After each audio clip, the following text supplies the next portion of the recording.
Hi everyone, it's Dr. Stephanie Wu with the Contact Lens Institute of Nevada. And today I just wanted to answer a question that one of my keratoconus patients had on what causes keratoconus and what part of the eye does it affect. So I brought my little eye model in so that we can kind of look at it together.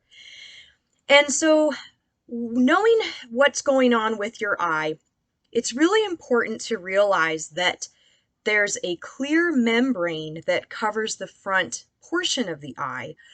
When I was younger and I first started wearing contacts when I was in elementary school, I thought that the brown part of the eye, the iris, I thought that was the very front surface of the eye. But it's actually not true. There is a clear membrane. It's got 5 different layers and it's called the cornea. And the cornea is basically the window into where the eye develops. That's where the image from the outside world comes into the eye at first.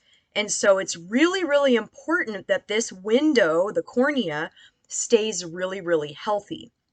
If there's any changes, so let's say there's damage to the cornea, damage to the front surface of the eye, scar tissue, things like that, that can cause the window to become hazy. It's also really important that the window is a certain shape.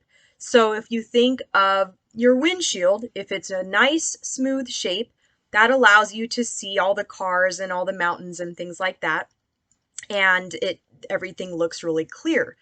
But imagine if the windshield of your car was distorted and it was really wavy, or there were areas of your windshield that were really pointy or areas that were really flat.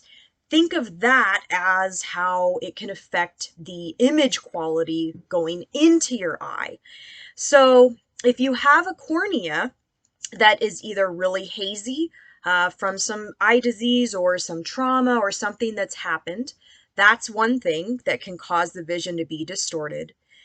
Or if the shape of the eye is distorted in some way. So going back to our example of the windshield having a bulge onto it, that would kind of be really similar to what keratoconus is. So instead of this front shape of the eye, the cornea being nice and smooth and one shape and very regular in shape, keratoconus patients have a problem with the cornea where it actually bulges out. And so going back to our windshield example, when the light's coming in and the image is coming into the eye, and that shape is now abnormal or irregular, that affects everything with the health of the eye, the shape of things that are coming into the eye, things like that. So that is basically the main issue that we have to focus on when we're thinking about keratoconus patients. We're looking at the shape of the front of the eye. We have special instruments that can show us what the shape of the eye is doing, and then that will kind of help us guide our decision making in what the best treatment option is. The best treatment option might be surgery. It also might be specialty contact lenses.